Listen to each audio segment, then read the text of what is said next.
By popular request, we are going to be taking a look at Meghan Markle's astrology chart. And I'm going to be showing you what some of Meghan Markle's biggest life challenges are going to be throughout her entire lifetime. So it's not just at this moment where she's married to Prince Harry, but this is going to be something that, regardless if Prince Harry and her are together or not, these are going to be challenges that will persistently follow her around. And this is something important to look at because you can even look at those within your own birth charts, especially where Saturn is sitting in your chart, to determine what some of your biggest obstacles will be in your life. So this will be very interesting, looking at a person like Meghan Markle, who's very popular to talk about, and look at her chart and discuss that. For those of you that are new to my channel, make sure you like and subscribe. Hit the notification bell so you can get all of my updates and all of my videos. I do Vedic sidereal astrology, which is different than Western tropical astrology. Your sign might be different using this method, so that's something to be aware of. My goal is 10,000 subscribers. Hopefully, we'll get there one day. And if you're interested in a personal private reading, check down below for details. I am running a discount for the month of November. So check that out. Codename Thor at checkout. You get 40% off. All right. So let's take a look at Meghan Markle's astrology chart. And we're basically doing what we did with Prince Harry's chart in my previous video. So let's pull up the chart and let's discuss. By the way, quick disclaimer, this is for entertainment purposes only. And all these statements about Meghan Markle are all allegedlys, and we're just speculating as to the astrological energies. Okay, so let's take a look at Meghan's chart. Now, the first thing I like to look at when we're looking at someone's biggest life challenges is we need to look at where Saturn is in the chart. So Saturn is in the third house of Virgo, and in Vedic astrology, we also are going to look at the houses that Saturn aspects as well. So not only those, but we also going to look at these planets that Saturn's sitting next to. So there's a lot to unpack here. So Saturn is aspecting, and let me number these charts, number these houses so you can see where Saturn aspects. But remember, like in Prince Harry's reading, Saturn always aspects 3 houses from itself, 7 houses from itself, and 10 houses from itself. And the strongest aspects are always going to be the 3rd aspect and the 10th aspect. But the 7th aspect is still considerable. Okay, so it's still going to be life challenges with the 7th aspect. So in Meghan's chart, we got to look at the 3rd house of Virgo. We got to look at the 5th house, the 9th house, and the 12th house. Okay, so that's how you would determine it in your own personal chart. You would look at where Saturn is and look at all those houses. 3 houses from Saturn, 7 houses from Saturn, and 10 houses from Saturn. And we're going to unpack that right now. So there's a lot of meaning. There's a lot of symbolism there. Remember, in Vedic astrology, this is all archetypal energies. When we're talking about the planets, the houses, the signs, these are all energies, whether you believe the planets are actually working or they're just symbolic. So let's go ahead and take a look at the slides I prepared for you, because a lot of people like to be shown, and you can learn a lot from this. But Saturn, first of all, is in the sign of Virgo, which with this placement, Meghan's going to be having a lot of karma of criticism and perfectionism within her lifetime.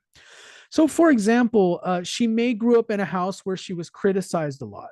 Okay, now this might have been from both parents, because we're going to talk about that. She has aspects to both the moon, which represents her mother, and then the 9th house, which represents her father. So this could be coming from both people in her life. Usually people have because of the criticism, they want to be perfect about everything they do. So this might be deep in Meghan's psychology. And she might actually be very critical of other people as well as a result. So people that are criticized a lot growing up, they tend to be critical of other people as a sort of defense shield or mechanism against other people. The third house also represents your day-to-day thinking. So if Saturn's there, it's going to show that you have a very pessimistic outlook about things. You tend to expect things are not going to go in your favor. You tend to think that things are not going to work out. This can lead to things like negative thought patterns and a lot of sadness, especially when she's in Saturn period. So that will be when it's the most acute. So there's going to be somebody who they think down a lot. They're very sad. Some people might consider them kind of a there used to be an old saying like this person's a Debbie Downer or somebody like that. They might be seen as that way, or somebody who's ruining the party, with some of their negative things. Um, Also, third house represents self-earned wealth within an astrology chart. So usually people make money through traditional jobs, which would be sixth house and 10th house. But third house would be if you're an entrepreneur, like if you're a private contractor. And that's kind of what Meghan and Harry are trying to do. They're kind of trying to go out into the world and have these media interviews and kind of have their own media empire. Well, Saturn in the third house is going to create a lot of obstacles and blockages. There's going to be a lot of limitations to how much money she can make on her own through that self-earned wealth. Also, she might not be very teamwork oriented. Third house can represent office workers or teammates. So she might be actually very difficult to work with. And I don't know what for example, the other actors and actresses said on the cast of Suits, whether she was good to work with or not. I don't know. You guys can comment down below if you heard anything about that, but it can be difficult. Now let's talk about the Saturn with Moon, and let me show you that really quick in the chart. Let's pull that up again. Remember, Saturn in Megan's chart is with the Moon and Jupiter. So what Saturn does is Saturn is the planet that's always suppressing. So there's a suppressive influence on Jupiter. There's a suppressive influence on Moon. So always think of it. It's always suppressing, mitigating, creating delays, creating blockages in whatever department Saturn is affecting in your chart. Let me pull up the slideshow again. So the Saturn on the Moon is going to show that she has difficult relationship with the mother and mother figures, long separations. And we already know that from watching, when I watched the documentary on Meghan Markle, it did say that for a large period of her life, she lived primarily with her father and she was somewhat estranged from her mother. But I know that now the relationship kind of switched. She's kind of more closer to the mother. But with Saturn with Moon, it shows it's a lifelong thing. So, I mean, whether or not they're kind of together right now or making an alliance right now, Saturn with Moon is going to show there's lifelong difficulties there. There's always going to be some sort of a misunderstanding, or there's always going to be times where there might be, again, long periods of separation. Okay. For example, because Saturn is the eighth lord in her chart, there could be some sort of someone gets angry or something like that, and then the relationship goes on hiatus again. So it could be one of those things where they're distant, they get back together, and then there's always this distancing behavior that happens. So the relationship with the mother is always going to have some issues with it, regardless of what we're seeing. It shows that there's always going to be some issues there. Saturn with Moon also is going to show that she has difficulty feeling like she belongs to a particular place or a particular community. So, when they moved to California recently, there might be feeling difficulty with just connecting to the neighborhood, the city they live in, the locale. There's difficulty there. For example, this could even represent when Meghan married into the royal family and she didn't feel like she belonged. Well, that would be Saturn with Moon. There's this idea that she doesn't belong. Now, I do want you to realize that when we're looking at something like someone's birth chart, this is a lot of their perception. So a lot of people would argue that the royal family was very welcoming of Meghan, and maybe they were. Maybe that's how they normally act. And Meghan felt that she was being judged or felt like she was being censured in some sort of way. So that's the thing. When we look at the astrology chart, it's really from the perspective of the native's chart that we're looking at. Now, Moon is with the first lord. Saturn is with the first lord, because Moon is the ruler of her chart. So this is somebody who's very concerned about their appearance and their social standing in her life. Okay, so first of all, she's going to feel very self-conscious about how she looks, her image, and things like that. And then also the social standing is very important as well. Okay, so that also could have been a difficult thing. When she married into the royal family, she was well aware that she really wasn't, she wasn't raised in that type of environment. She wasn't raised as a royal family. She really was an outsider coming in, you know despite how welcoming they may have been. Okay, she in her mind, she may have felt like there was this Saturn separation there. Saturn's with Jupiter in Meghan Markle's chart, and it also is aspecting the fifth house, which shows a lot of difficulty concerning children. Okay, and like I said in Prince Harry's reading, it doesn't mean you don't love your children. This just means that when Saturn is aspecting the fifth house, or Saturn is suppressing Jupiter like it is in Megan's chart, the children feel like a burden in some way. Okay, whether it be they just require a lot of attention, there's a lot of resources, time, dropping off the kids to soccer practice, or maybe you have a kid that's acting up and you got to give them a lot of time. There's this issue of, you may feel like there's some sort of obstacle in your path, like maybe you know maybe there's so much time and attention you're having to give them that there's some difficulty created with that. So anyways, that's how the chart represents that. Saturn also aspecting the fifth house shows the creativity in her chart is very stifled. Also, she may feel very unloved, and she has to earn the right to be validated. So this search for validation, she's got Rahu in the first house. This search for, she's got to look for this validation in the outer world. It's because she feels unloved with Saturn aspecting the fifth house. You see, a lot of people, when you study astrology or you study a lot of these systems, there's this idea that every person or every being that's born on this planet is special. Okay, there's this connection to the divine, or there's this connection to source, and everyone does have a certain level of natural, if you want to call it a natural right to be here, a natural right, and we're all part of that natural birthright of things. Well, with Saturn aspecting the fifth house, there's this idea of you feel unloved, and you feel like, and life may have shown that maybe you may feel that you're undeserving of things. Aspect to the ninth house shows the difficult relationship with the father. And from the documentary that I watched, they complained a lot about the father, which is interesting because she lived with the father most of her life, and then there's this alienation that's happening with the Saturn aspecting the moon there, and then Saturn aspecting the ninth. This is one of those things. It's both of her parents. There's issues there. Okay, there's karmic issues, and a lot of these issues may be unresolved issues throughout the lifetime. There's great difficulty there.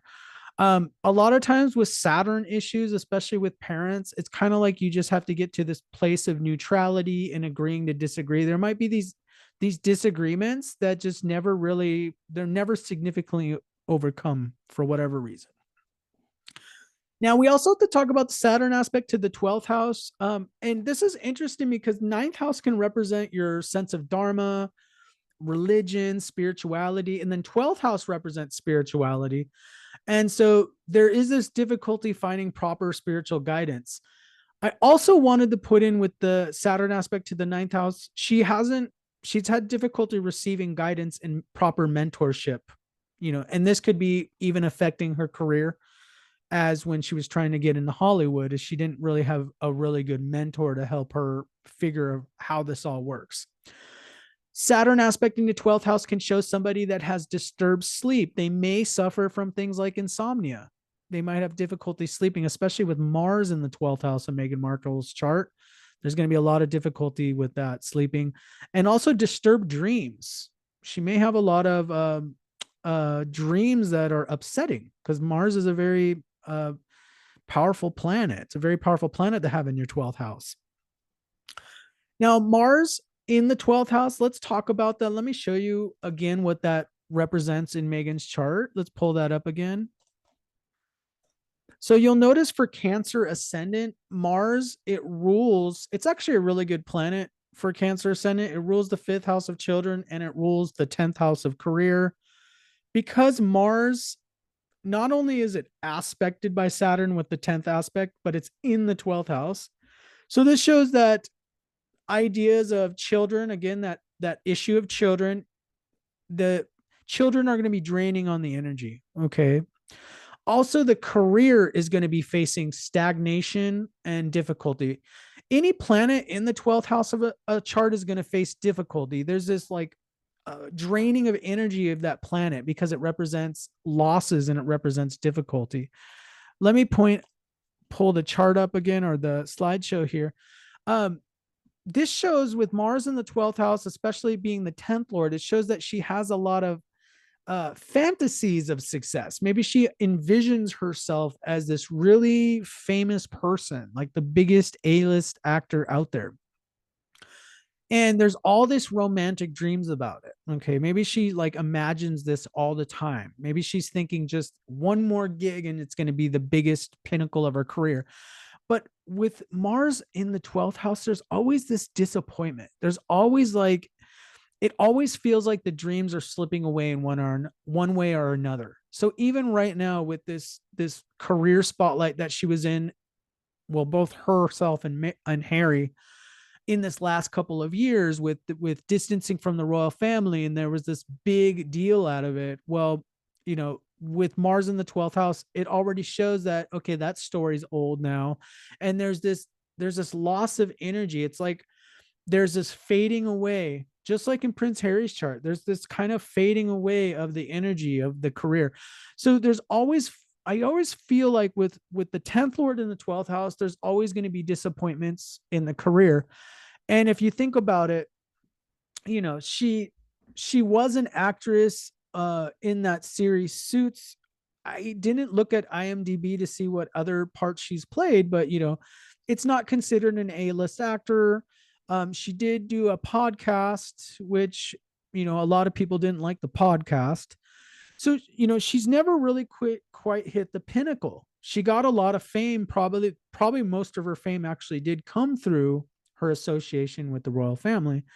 So I feel like from her point of view, looking at her chart, it's very frustrating. Like she probably wants to feel like she did it all on her own, but she kind of is, because of her connection to the royal family and Prince Harry.